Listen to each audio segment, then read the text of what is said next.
straight into the roof of the net. Nice one. Straight down the middle. So. Hi, I'm Rupha Ramani and you're watching Firstpost.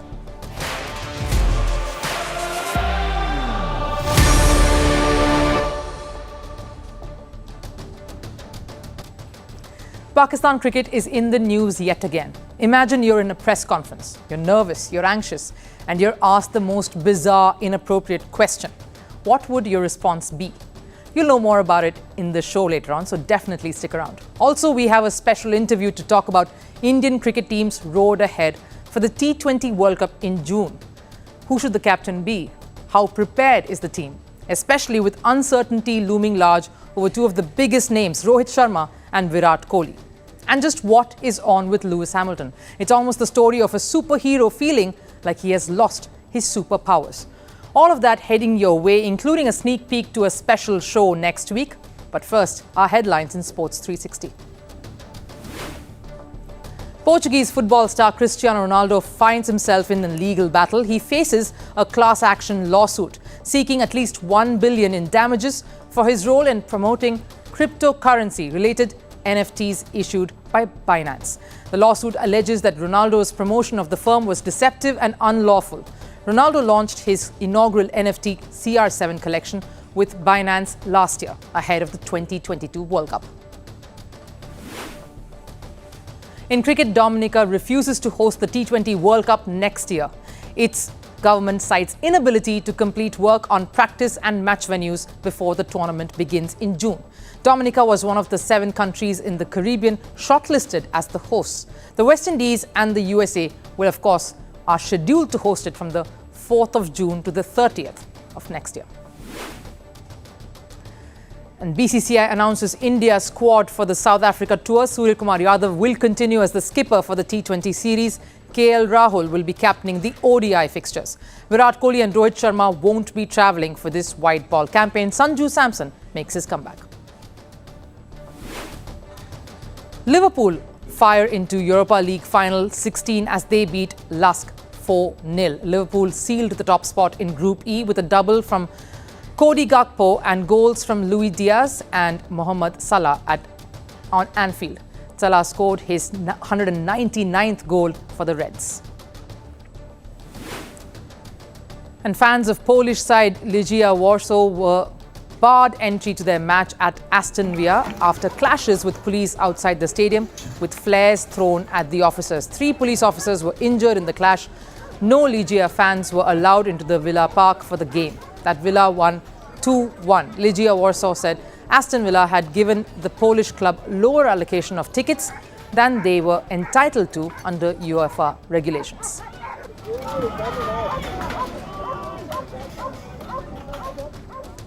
Now, the squads for the series, the T20, ODI and Test series against South Africa was announced last night. True to reports, Rohit Sharma and Virat Kohli's names were absent, but here are a few takeaways from that announcement. Let's start with the T20 squad first, as this is the inadvertent year of the T20s owing to the World Cup. Some of the seniors are not present owing to injuries and just their personal choice, like the names that were mentioned earlier, and of course, Hardik Pandya to add to that list. Then there is the exclusion of KL Rahul. That makes us ask the question, is it a rest or does he even figure in the T20 World Cup plans with explosive batters across the lineup being picked like Yashasvi Jaiswal, Jitesh, Ishan and of course Rinku, who are pushing for a place in the 11 come the World Cup. Also, Virat Kohli has not played a T20 since 2022. If he were to be part of the 11, then his role, which is that of a steady number 3, will need 2 explosive openers right at the top to give that impetus. Something to think about and very few T20 matches to try and figure it out in. And then there's, of course, the question of the latest form and the IPL, that the IPL, of course, often throws up exciting prospects, which is bound to happen this coming season too, to make the decisions of the selection committee and those involved all the more difficult yet fun. Moving to the one-dayers, Akshar Patel, Sanju Samson have come back for various reasons. Tamil Nadu fined Sai Sudarshan, who is creating a lot of waves and holds a lot of promise in the years to come, has been picked in here. Massive boost for this young lad also who plays for the Gujarat Titans in the Indian Premier League. On to the Test series. You can literally hear the sadness as Cheteshwar Pujara and Ajinkya Rahane don't find their names in this list. Is it curtains for two very prolific careers, especially in Test cricket? But the good news, of course, Jasprit Bumrah's comeback to Tests is extremely heartening, especially after his injury scare that made many of us dread that he would hit the pause button on his Test career. The one thing, of course, to note, just 3 cricketers have been called up for all 3 squads, telling us that the board has faith in their abilities across all formats. That's Ruturaj Gaikwad, Shreyas Iyer, and one man who's shot to prominence recently post his IPL stint with the Chennai Super Kings, Mukesh Kumar. Now, I caught up with former India cricketer and one who's won the ODI World Cup in 2011, Piyush Chawla, to speak about India's road to the T20 World Cup. And he vehemently said Rohit Sharma was his captain. That and lots more. Listen in. Yes, joining me is someone who's a man of many, many roles right now. He's been a former India player. He's won a World Cup, of course. He's won IPL titles. He's now with the Mumbai Indians. He's also a commentator. He's playing Vijay Hazare as well. Too many things happening, Piyush Chawla. Thank you so much for joining in. Yeah, you're most welcome. And yeah, too many things, which is good to have so many options on your plate always. So yeah, I'm enjoying the role. You know, be it as a player or as a broadcaster, I'm enjoying every bit of it. Yes, and we can see that, of course. But let's get down to the details, as we say. First up, you were doing commentary during the World Cup. We saw that. How would you sum up a very disheartening campaign for Team India? You know, looked really good right till the final hurdle. Well, I won't say disheartening. Obviously, you know, you all World Cup, but the way the team played throughout the World Cup, you know, winning 10 games on the trot, that was really good. And you obviously, as an Indian fan, as a player, as, you know, well-wisher, everything, we wanted team to win the World Cup. But that didn't happen on that particular day. Australia played better cricket. And I think it was a sad thing as a fan, as a cricketer, but you have to take these things to your chin. Yes, rightfully said. But so you know a lot of the players who part of the outfit currently. Someone like Rohit Sharma, who's captain. You've been a part of the dressing room with him.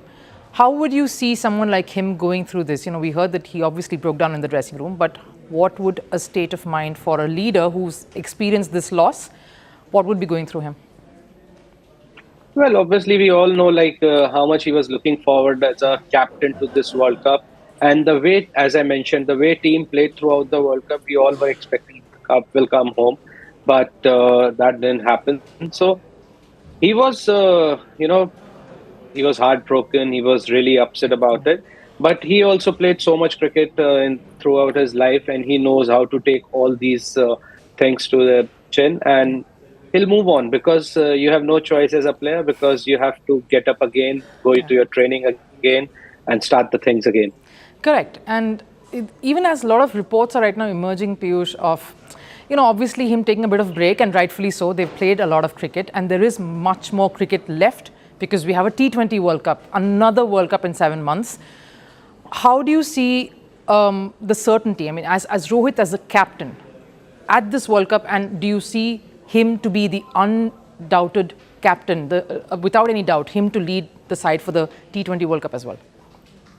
Well, it totally depends on him because the kind of campaign he had in the 50-over World Cup, and we all know the kind of impact he had as a batter, not only as a captain. Because I always say Rohit is not a captain, he is a leader. He set an example for everyone. And the way he was leading the side in the World Cup, the way he was, you know, setting up the tone in every game. Because we have seen that India is scoring that many runs, 340, 320 on a difficult pitches. So Rohit was one of the main reason. If you see, he was giving you a flying start. So the kind of form he has shown, the kind of impact he has shown, I would definitely love to have him as a captain in the T20 World Cup.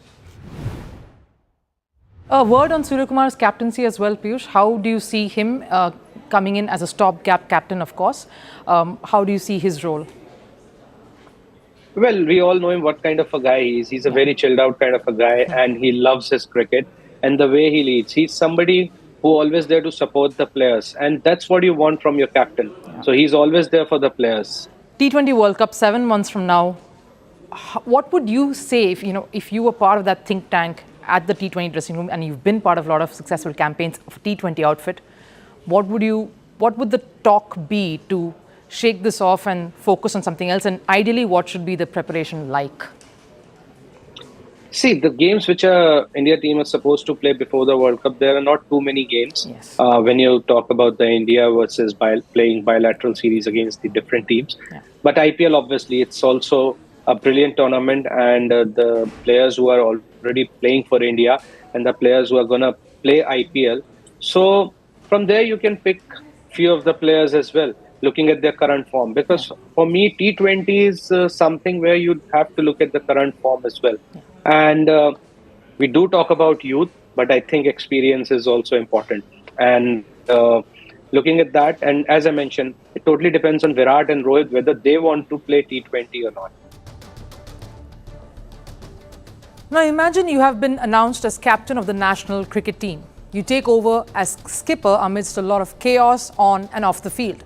That means more responsibility on your shoulders. Responsibility to start everything from scratch and build a new team around you, starting on a fresh slate. You interact with the media before your first series as captain. What questions would you expect? Something around the team, the plans that the new captain has for his squad, of course, the feeling of proudly leading your side onto a cricket match, right? But if you're a Pakistan captain, then trust things never to go as per the script. Meet Shan Masood, Pakistan's new Test captain. He's gearing up to lead Pakistan in a challenging series down under. The eyes of the world are all on him, and obviously, he would be all nerves. Even at 34, guess what he was asked? A reporter had quite the nerve to ask him how it felt being made the sacrificial lamb. Yep, you heard me right. Now, there are, of course, a few animals and sports persons would love to be called. The GO.A.T is one and has the completely opposite reference to that of a lamb. When a player is called a GO.A.T, then it is the highest compliment ever, greatest of all time. The lamb, on the other hand, which is a close relative of the GO.A.T, sits right across a fine line. Lamb is associated with being meek, and the phrase lamb to the slaughter, of course, comes to mind. So, of course, this is a very, very tricky question to navigate. Firstly, we see it as an opportunity. When you haven't done something before in your history, then you have an opportunity to go out there and try to change it. So that's what we are trying to do. And as far as being sacrificial lamb is concerned, the captaincy, playing as a player in the side, these are all temporary things at the end of the day. As long as you are in that place or seat, you should relish the opportunity, enjoy it, and try to take responsibility and give your best ability to the team. But you got to give credit to Shan Masood there. Anyone in that situation could have lost his cool and lashed out or been sarcastic to just put the reporter in his or her place. But Masood gave a smart rebuttal without losing his calm and didn't fall for the jibe. Of course, the internet was flooded with memes thereafter. The goat and lamb analogy was everywhere. Everyone took a bit of a poke at Pakistan, the mess it is in, how they had a poor World Cup, including that hammering at the hands of India, and how the country never fails to provide fodder to the meme makers out there. But back to serious cricket and Shan Masood. He took over as captain from Babar Azam, who, as we know, stepped down from all formats following Pakistan's horrendous World Cup campaign. Now, Shan Masood has a job on his hands, and that is just to put it very, very mildly. His first test is against the mighty Australian team, and that kicks off on, and the first test, in fact, kicks off on the 14th of this month. And that too on Australian turf. Quite a challenge that's going to be. And why do we say this? Because look at the head-to-head between the two sides. Pretty skewed in the favour of the Australians. Out of the 69 test matches the two sides have played overall against each other, Australia have won 34, while Pakistan have only managed to win 15. Of course, that is going way back in the past, and squads definitely have transformed over the years. But the narrative has not really changed. In fact, last time too, Pakistan had a forgettable tour down under. In 2019, they lost both the test matches by an innings margin. And Shan Masood was part of that squad. Not just that, Masood is battling the thought of a whitewash that Pakistan has faced the last two times they have toured Australia, and yet has to put up a brave front. We tried to replicate the Australian conditions in our training camp in Rawalpindi, which has a bouncy pitch. we need to score 400 and then take 20 wickets against Australia. We did not do that on our last tour in 2019. So that is the goal. The positive thing will have to be the belief to play well. And all those playing contribute to give Australia some tough times. And it isn't like he's taking a completely new team to Australia. He has the experienced Imam ul Haq, Mohammad Rizwan, Sarfaraz Ahmed, Shaheen Shah Afridi and of course Babar Azam himself in the squad. But given the head-to-head record and Pakistan's performance of late, you'd sense that Australia playing at home definitely have the upper hand. That was about the upcoming Test series, but let's look at the larger picture for a minute. What are the circumstances under which Shan Masood has taken over as captain? Can he fill the big shoes of his predecessors? Remember, this is a team that was led by the likes of Javed Miandad, Imran Khan, Wasim Akram, Inzamam ul Haq, Misbah ul Haq, serious legends of the game and for Pakistan cricket. But like we've been telling you, Pakistan cricket is in troubled waters now. There's a lot happening off the field, meaning the confusion and blame game in the Pakistan Cricket Board. Supposed WhatsApp chats involving now former captain Babar Azam with the board are out in the public. Chief selector Inzamam ul Haq quit as the selector following the World Cup. Former players are grabbing headlines for misogynistic and bizarre remarks. This in turn has of course taken a toll on its players. Their fitness standards haven't been the greatest, their performance not the best. And to top it all, there have been reports constantly talking about rift in the dressing room. Not a good sign at all. This is pretty much what Sri Lanka is facing at the moment too, something similar. Both these sides have a rich legacy of players who have won accolades for their country. But now, thanks to so many other factors at play outside the cricket stadium, they're struggling to put together a team to capitalize on that. It is amid so much drama and chaos that Shan Masood comes into picture, leading as a captain. Now, just so you know, Shan Masood isn't a senior pro himself. He's played just around 30 matches, so far scoring almost 1,600 runs at a decent average of just about 30. So the challenge is even greater now for the sacrificial lamb, so to say. Not just to improve and score big runs for his team, but ensure or try to ensure that he leads from the front and pick up the crumbs of whatever that is left of this seemingly disgruntled outfit. All right, now would you consider a seasoned chef who pulls off flawless dishes only when given many ingredients or the top ingredients, or when they cook something magical with limited resources? I would be impressed by the latter, of course, and so would you. Now, this analogy brings me to our last story for tonight. It's on Formula One and one of its most revered racers, Lewis Hamilton, who capped off another Formula One season, failing to break free from a jinx that seems to have settled into his driver's seat. Once and for all, he's pointed his finger to his four-wheeler companion for this upsetting season. Now, have you heard people say that someone is driving them crazy? Hamilton's car seems to have taken this phrase quite literally, at least according to him. In a recent interview, he questioned the car, and that isn't new. Hamilton has spoken about the flawed model multiple times. But in his classic man versus machine game, the next laps of his career definitely seem to be a little bumpy. There's a new pit lane talk that's nothing less than a tragic comedy. At the center of that is a 7-time Formula One world champion who just ended another season mired in crisis. And when the next one starts, Lewis Hamilton will have one question on his mind. Will he ever win a race, let alone another championship? The 2023 F1 season ended with the Abu Dhabi Grand Prix in November. That marked Hamilton's second successive F1 season without a win. When his slide began in 2022, it was unexpected. Nobody saw it coming. But this season has been rather a one-sided competition. Hamilton, who ended third overall, said, When you have difficult seasons like this, there are always going to be moments when you're like, is it me or is it the car? Do you still have it or has it gone? It's like listening to a superhero question if they left their cape at home. Hamilton finished the last Grand Prix of this season 9th. Throughout the year, his frustration with the car was persistent. It would flare up time and again.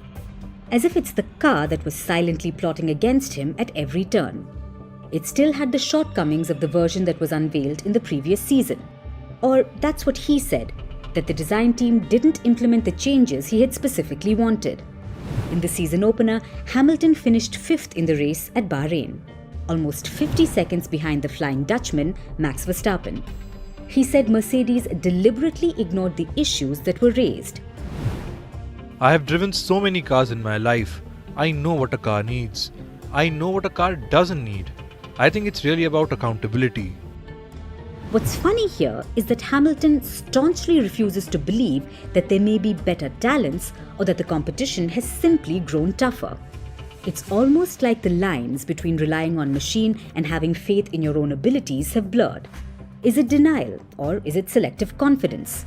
If the only ticket to victory is the car, does it somewhere diminish Hamilton's vast experience of being a racing hero? He himself admits that now the gap between Red Bull and Mercedes is massive, that toppling Max Verstappen is getting to be more difficult at this point. The anticipation as to how the next season will turn out for him is intriguing. He vows to come back stronger. When you think about training, it's not just training, it's recovery, it's meditation, it's cleansing your body, it's going through all these processes and dedicating time for that, and also spending time with family and re-energizing. So I'm like having that stuff planned so that I come back in the next season stronger than ever. So will the engines rev, or will he choke on the fumes of a flawed car yet again? The world is holding its breath to see if this racing legend can conquer his own doubts in the next few circuits. Now here's a sneak peek of a blockbuster episode that awaits you on the 5th of December. This time it's a cricketer. Well, not just any, but one of South Africa's greatest. He may have retired now, but he continues to leave his impact across leagues around the world. Faf du Plessis, the former captain of the South African national cricket team. He spoke about his close ties with Indian legends Virat Kohli and Rohit Sharma, his stint with two of the biggest franchises in the world, the Chennai Super Kings and the Royal Challengers Bangalore, and of course, the tough campaigns of South African teams in ICC events. Take a listen.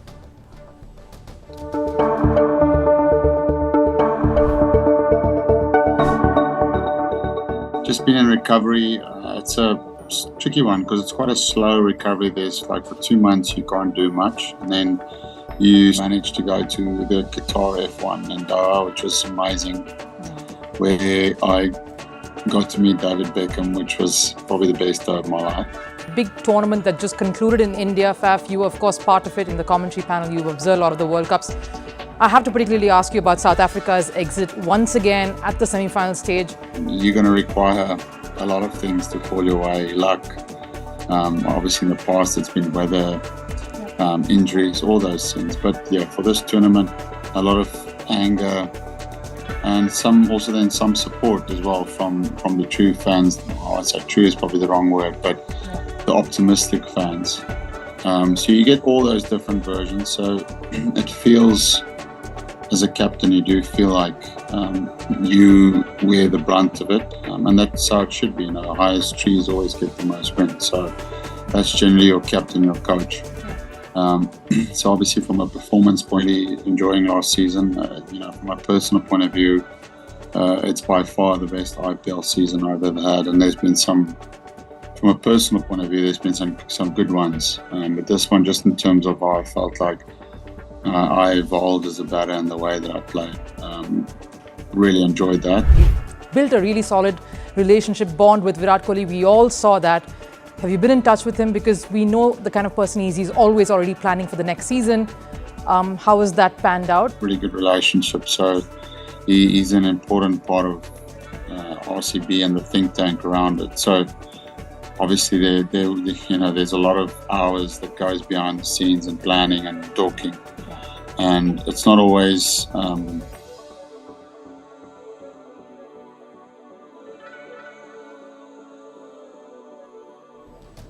Now that brings us to the end of the show. But before we go, here's our parting shot or the last serve. Now, we told you yesterday Uganda qualified for the T20 World Cup for the first time, and trust them to know how to celebrate a win. It was truly a landmark moment for them. Here's a look at how they celebrated this win.